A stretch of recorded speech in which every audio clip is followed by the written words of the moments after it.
Long, long time ago, there lived a boy named Zarathushtra Spitaman.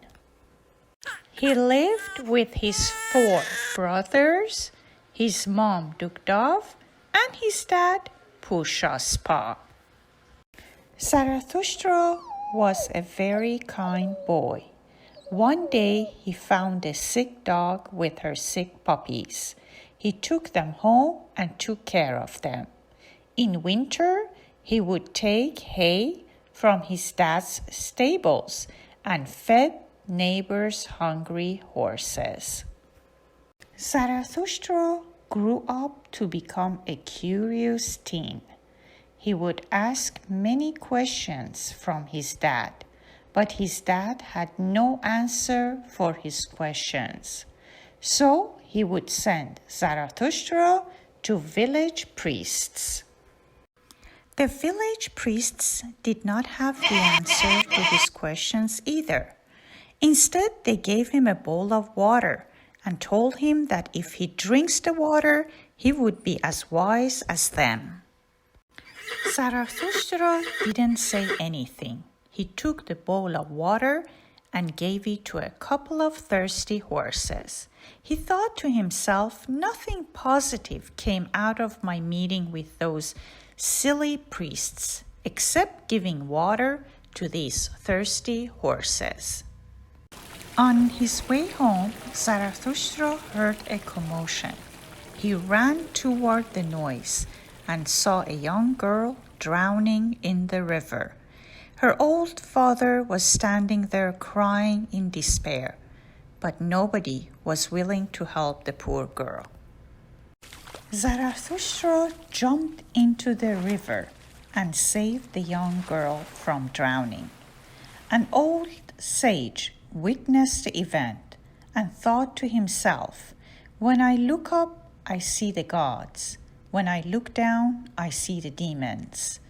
But when I look around, I only see Zarathustra's good deeds.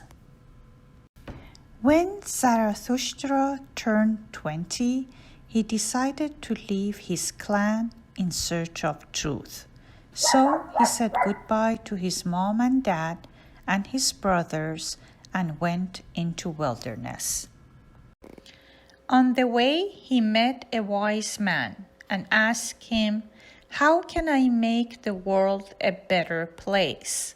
He said, "Help the poor, be kind to sick animals, tend the fire, and worship the gods." Zarathustra decided to do all those, but he refused to worship the false gods. One day, Zarathustra came across a young Turanian man who was famous for his charity. The Turanians were the enemies of the Iranians, but Zarathustra befriended this young Turanian, and together they set up a huge cauldron of milk and bread to feed the hungry and the poor. Zarathustra continued wandering in the wilderness and thinking. He looked around and wondered, who has created the earth and the sky? Who has created the water and plants? Who is the creator of happiness? At night he would look up the sky and marvel at the beauty of the night sky. He would say, "Who has made the sun and the stars? Who makes the moon wax and wane? I am eager to know all this and more." One night, as he was sleeping, he had a strange dream. He dreamed that 3 holy beings came to visit him. One was called Ahura Mazda, the great creator. The other was Vahuman, the good mind, and the third was Asha, the truth. Zarathustra found himself in a dazzling hall. There, Ahura Mazda ordered Zarathustra to go and guide the people to one God. He promised Zarathustra that truth and good mind will always protect him. Ahura Mazda then took Zarathustra and showed him how the world was suffering. Zarathustra saw the pollution, the poor people, the sick animals, and all the injustice in the world, and decided to do everything he can to make the world a better place to live. Zarathustra woke up the next morning and returned to his village after 10 years of wandering. There he started preaching against the false gods and superstition. He urged people to join him and worship one God and to follow the truth. There was a mean wizard named Benva who hated Zarathustra. He summoned the Manthron to his palace and threatened to kill him and his family. Zarathustra ignored Benva's threats, and he continued preaching about Ahura Mazda without fear, for he knew good mind and truth are protecting him. People were afraid of Benva, so nobody dared to join Zarathustra.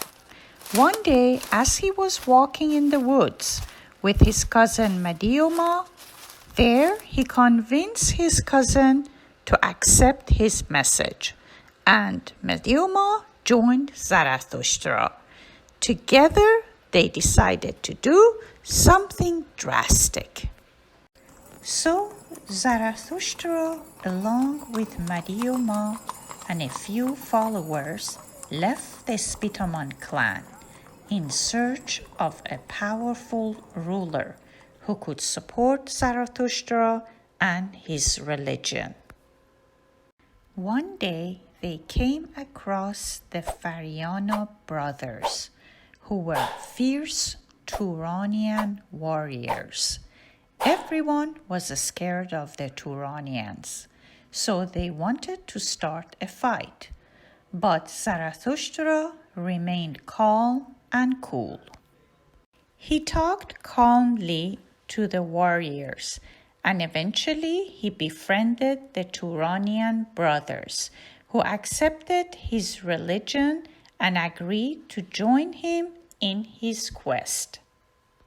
Eventually, Zarathustra and his friends came across a city which was ruled by a king named Vishtaspa. King Vishtaspa lived in a huge castle. Zarathustra tried to meet with the king, but he was not successful. One day in the market, he heard that the king is really sad because his favorite horse, a black horse, was gravely ill with a strange disease, and nobody could heal the poor horse. Zarathustra had grown up with horses, and he knew how to heal them. He went to the royal stables, examined the sick horse, and used his herbs and his knowledge to heal the horse, as amazed officials looked on. When King Vishtaspa heard the good news, he summoned Zarathustra to his court. There, Zarathustra took the opportunity to talk about his sacred message. He tried to convince King Vishtaspa and Queen Hutuasa to convert.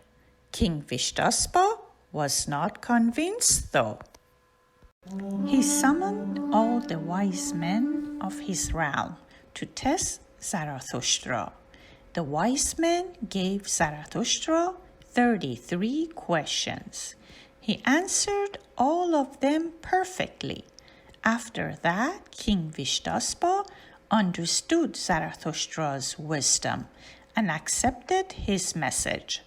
After the conversion of King Vishtaspa, the queen and their good friend Jamaspa and all the people of the realm converted.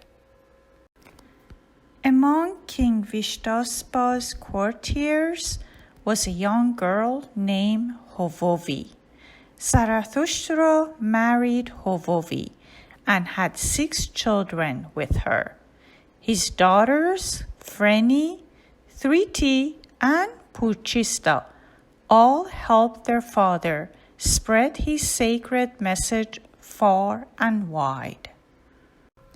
Zarathustra lived a long, happy life. He was very content that his message had spread everywhere. One cold winter day, Zarathustra passed away peacefully. He was 77 years old.